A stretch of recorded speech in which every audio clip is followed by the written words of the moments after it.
A Serious Case by Chris Rose. I have a friend who is afraid of spiders. This isn't very unusual.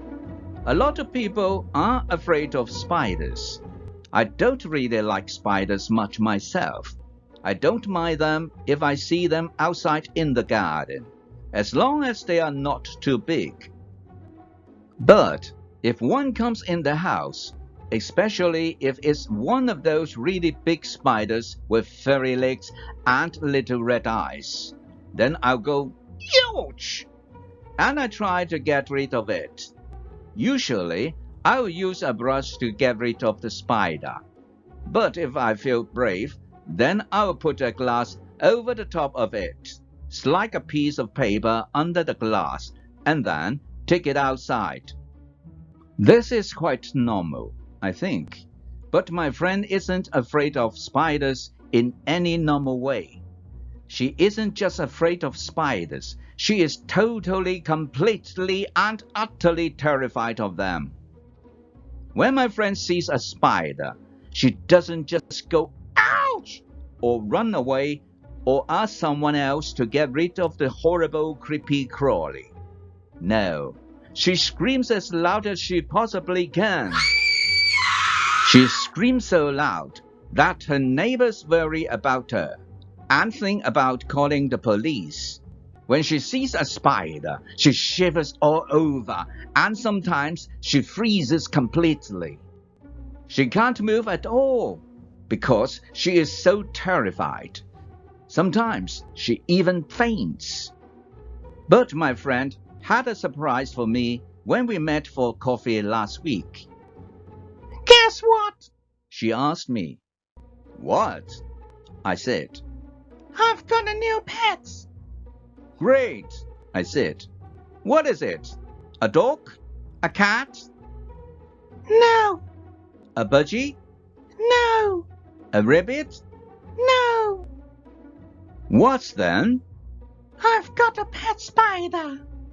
"I don't believe you." "It's true.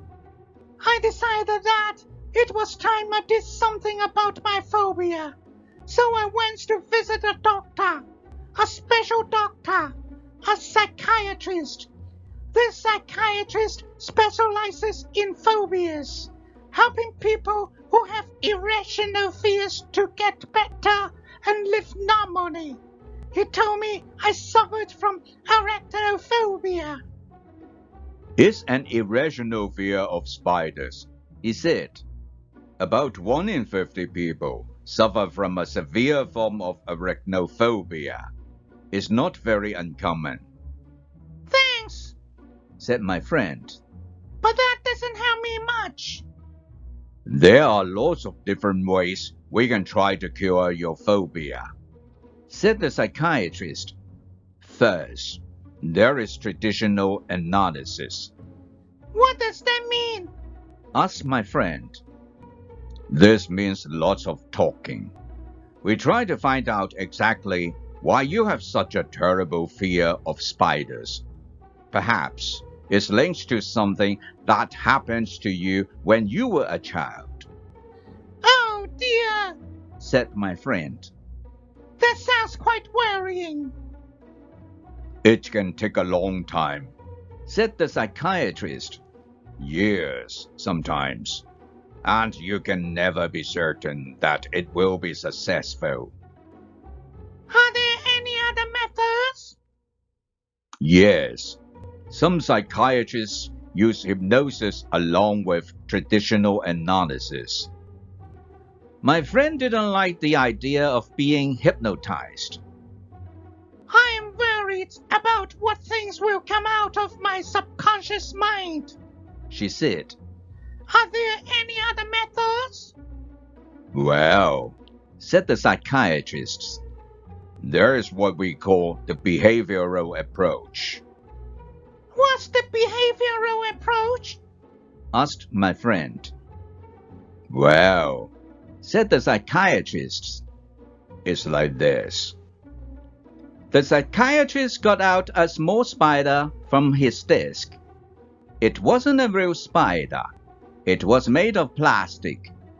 Even though it was only a plastic spider, my friend screamed when she saw it. Don't worry, said the psychiatrist. It's not a real spider. I know, said my friend. but I'm afraid of it just the same. Said the psychiatrist. A serious case. He put the plastic spider on the desk. When my friend stopped screaming, the psychiatrist told her to touch it. When she stopped screaming again, the idea of touching the plastic spider was enough to make her scream. She touched it. At first, she touched it for just a second. She shivered all over. But at least she managed to touch it. Okay, said the psychiatrist. That's all for today. Thanks. You can go home now. That's it? Asked my friend. Yes. That's all? Yes, for today. This is the behavioral approach. Come back tomorrow. My friend went back the next day, and this time, the plastic spider was already on the doctor's desk. This time, she touched it and held it for 5 minutes. Then the doctor told her to go home and come back the next day. The next day, she went back and the plastic spider was on her chair. She had to move the spider so she could sit down. The next day, she held the spider in her hand while she sat in her chair. The next day, the doctor gave her the plastic spider and told her to take it home with her. Where do spiders appear in your house? Asked the psychiatrist. In the bath, usually, Said my friend. Put the spider in the bath, he told her. My friend was terrified of the spider in the bath, but she managed not to scream when she saw it there. It's only a plastic spider, She told herself. The next day, the psychiatrist told her to put the spider in her living room. My friend put it on top of the television. At first, she thought the spider was watching her, and she felt afraid. Then she told herself that it was only a plastic spider. The next day, the psychiatrist told her to put the spider in her bed. No way, She said. Absolutely not. Why not? Asked the psychiatrist. It's a spider. Replied my friend. No, it's not, said the psychiatrist. It's a plastic spider. It's not a real one. My friend realized that her doctor was right. She put the plastic spider in her bed, and she slept there all night with it in her bed. She only felt a little bit afraid. The next day, she went back to the psychiatrist. This time, she had a shock, a big shock. Sitting in the middle of the doctor's desk, there was a spider. And this time, it was a real spider. My friend was about to scream and run away, but she didn't. She sat on the other side of the room, as far away as possible from the spider, for about 5 minutes. Then she got up and left the room. See you tomorrow, shouted the psychiatrist to her as she left. The next day, she went back, and this time, the psychiatrist let the spider run around on his desk. Again, my friend stayed about 5 minutes, then left. The next day, she stayed for 10 minutes, and the day after that, 15. Then, the psychiatrist helped the spider, the real spider with long furry legs and little eyes, in his hand. He asked my friends to come and touch it. At first, she refused, but the doctor insisted. Eventually, she touched the spider just for a second. The next day, she touched it for a few seconds, then for a few minutes. And after that, she held the spider in her own hand. Then she took the spider home and let it run around in her house. She didn't feel afraid.